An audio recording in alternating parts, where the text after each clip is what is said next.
పిత పుత్ర పవిత్రాత్మ నామమున ఆమేన్. ఈరోజు అక్టోబరు 3వ తారీఖు. లూకా సువార్త 10వ అధ్యాయము 13వ వచనము నుండి 16వ వచనం వరకు. అయ్యో కొరాజీనుపురమా, నీకు అనర్థము! అయ్యో బెత్సైదాపురమా, నీకు అనర్థము!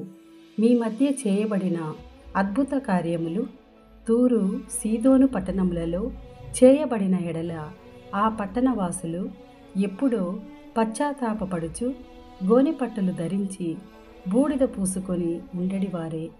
కానీ తీర్పు దినమున మీ గతి కంటే తూరు సీదోనుల గతి ఓర్వదగినదిగా ఉండును.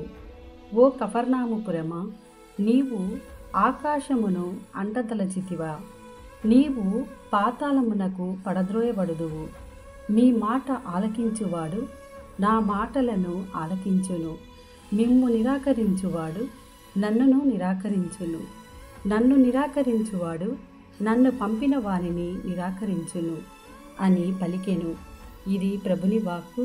సర్వేశ్వరునికి వందనములు.